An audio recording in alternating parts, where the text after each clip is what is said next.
شب قدر کے حوالے سے تھوڑا سا اس پہ ڈسکس کرنا تھا آپ لوگوں سے، اس کے بارے میں تھوڑا سا وضاحت کرنا چاہ رہا تھا میں۔ تو رمضان میں یہ جو شب قدر ہے، یہ اس کے بارے میں مختلف روایت بھی ہیں۔ اچھا، قرآن میں کچھ آیت بھی ہیں جن سے ہم استدلال لے سکتے ہیں۔ روایت کی بات تو میں بعد میں کروں گا، پہلے میں آپ کو آیتوں سے لے کے چلتا ہوں اور ہم شب قدر تک پہنچیں گے۔ تو سب سے پہلے سورہ دخان کی آیت ہے، انا انزلناہ فی لیلۃ مبارکہ۔ تو انزلناہ یعنی قرآن کی بات ہو رہی ہے، اللہ تعالیٰ یہاں پر بتا رہا ہے ہمیں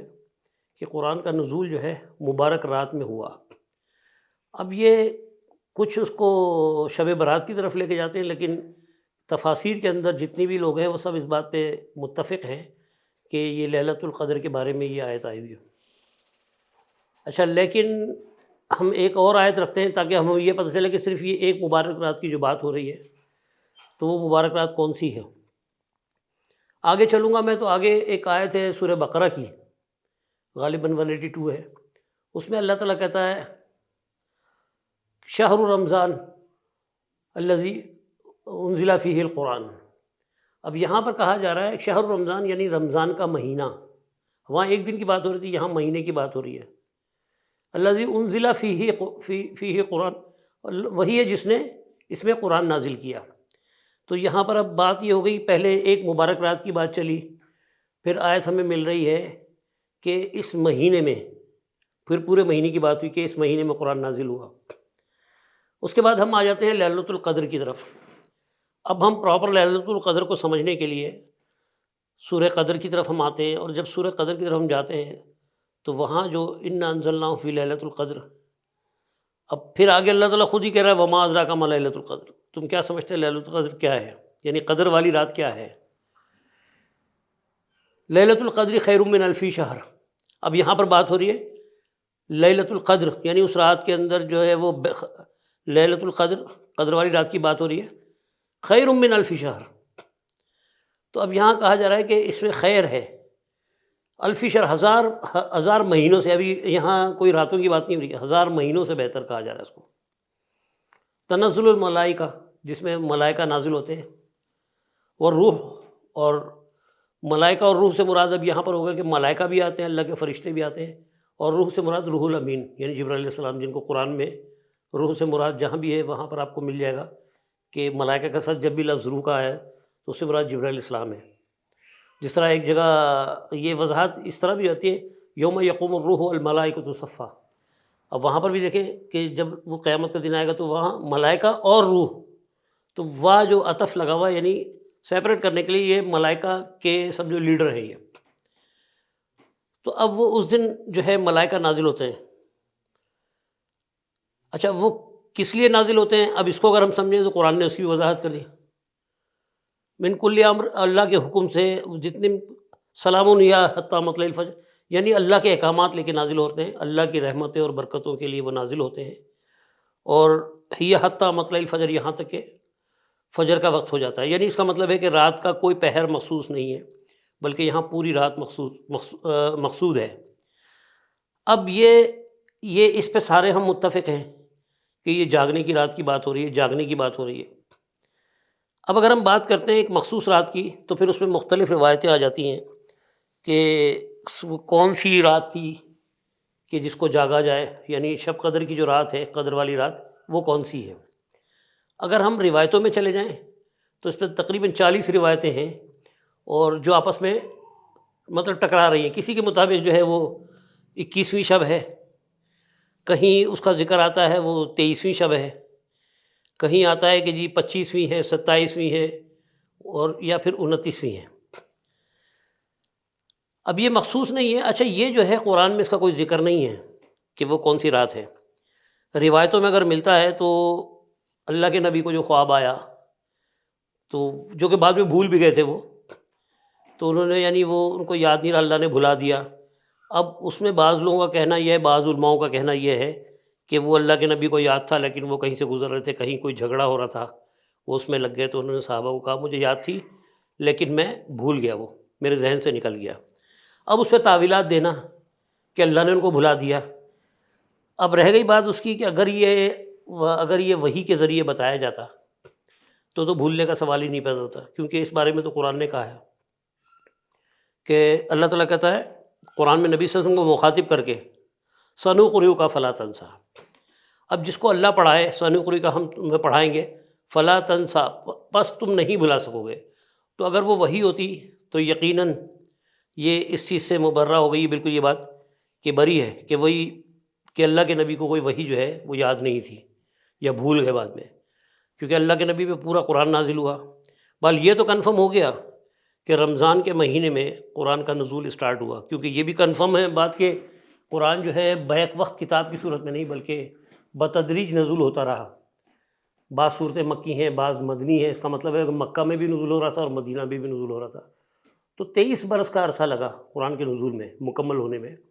اس وقت تک نزول چلتا رہا. لیکن یہاں پر قرآن ہمیں یہ بتاتا ہے کہ شہر رمضان سے مراد یہ ہے کہ رمضان کا مہینہ تھا کہ جس میں اللہ تعالیٰ نے قرآن کا نزول شروع کیا، لیکن وہ دن نہیں بتایا. ہاں یہ ضرور ملتا ہے ہمیں کہ ایک مبارک رات تھی. تو انا انزلناہ فی لیلۃ القدر کی بات ہو رہی ہے، تو یہاں بھی لیلۃ القدر، تو اس کا مطلب یہ ہے کہ ایک قدر والی رات. اور وہاں سورہ دخان میں اگر ہم پڑھتے ہیں تو وہاں بھی ہے لیلۃ مبارکہ، تو وہاں ایک مبارک رات کہا گیا ہے. اور ہوتا کیا ہے یہ ہمیں پتہ چل رہا ہے کہ اللہ کے جتنے امور ہوتے ہیں جن کے اوپر ملائکہ کام کر رہے ہوتے ہیں، رحمتوں کا نازل، برکتوں کا نازل ہونا، اب ان ساری باتوں کو اگر ہم سامنے رکھیں، اور پہلے میں قرآن کی بات کر لیتا ہوں پھر میں روایت کی بات کروں گا. تو قرآن کی اگر یہ تینوں جگہ سے جو ہمیں تینوں صورتوں سے اگر ہمیں جو آیتیں مل رہی ہیں، اس سے سامنے جو رزلٹ آتا ہے وہ کچھ ایسا بنتا ہے کہ اللہ تعالیٰ کو یہاں بتانا یہ مقصود ہے کہ اس پورے مہینے کی اہمیت کیا ہے. اور کوئی دن بھی اللہ نے نہیں بتایا تو اس کا مطلب ہے کہ یہاں وہ ایک رات نہیں بلکہ ہر رات کی بات ہے کہ وہ کوئی سی بھی ہو سکتی ہے. اگر یہ بتا دی گئی ہوتی تو پھر شاید ہم اسی رات کو تلاش کرنے کے چکر میں رہتے اور اسی رات کو ہم سب کچھ باتیں کرتے اور باقی ہم اہمیت نہیں دیتے. تو بہرحال روایتوں میں جو ہے وہ اس کا بھی جو اعتکاف میں بیٹھتے ہیں وہ اس میں بھی یہی مقصد ہے. تو اعتکاف میں بیٹھنے پہ بھی روایتوں میں اختلاف ہے کہ کہیں روایتوں سے پتہ چلتا ہے کہ اللہ کے نبی پہلے عشرے میں بیٹھے تھے اعتکاف میں، کہیں روایتیں دوسرے عشرے کی ہے، اور زیادہ روایتیں جو ہے وہ تیسرے عشرے کی ہے، جس کی وجہ سے آج مسلمان متفق ہیں اور تیسرے عشرے میں آخری عشرے میں جو ہے مطلب یعنی اعتکاف میں بیٹھا جاتا ہے. اور اعتکاف میں بیٹھنے کا مقصد بھی اس رات قدر والی رات کی تلاش ہی ہے. اچھا اس کو اگر ہم دیکھیں تو ایسا لگتا ہے کہ جس طرح جب آپ کوئی بزنس کر رہے ہوتے ہیں یا کوئی کام آپ کا بھی جو بھی بزنس ہے تو آپ سال میں بیٹھ کے اس کی کلوزنگ کر رہے ہوتے ہیں، حساب کتاب کر رہے ہیں، اپنی بیلنس شیٹ بناتے ہیں، جتنی ٹرانزیکشن ہے اس کو بیلنس شیٹ میں لے کر آتے ہیں، یعنی آپ اپنے اکاؤنٹ کو ریکنسائل کر رہے ہوتے ہیں. بالکل اسی طرح وہاں بھی اگر سال میں ایک مہینہ اللہ تعالیٰ نے یہ بتا دیا ہے تو اس کا مطلب ہے کہ یہ ریکنسلیشن کا مہینہ ہے جس میں اللہ کے احکامات ہم پر ہمارے لیے اور ہمارے کام جو بھی امور ہیں وہ اللہ تک پہنچ رہے ہیں، اور جو بھی رحمتیں اور برکتیں اللہ تعالیٰ اس مہینے میں اتارتا ہے ہمارے لیے. تو اس سے تو یہ لگتا ہے کہ یہ ہمارا ریکنسلیشن ہے، حساب کتاب کی تیاری. تو اللہ تعالیٰ نے ہمیں ایک مہلت دی ہے ہر سال، جس طرح سال میں ایک دفعہ ہم اپنا جس طرح مثال کے طور میں ایک سال ہر سال ہم خوشی مناتے ہیں کہ آج ہم اتنے سال کے ہو گئے، تو وہ ہماری یاد دہانی ہوتی ہے کہ ہماری یہ عمر ہو گئی ہے. تو اسی طرح یہ بھی دین کی یاد دہانی ہے کہ ہمارا دین ہم سے کیا چاہتا ہے.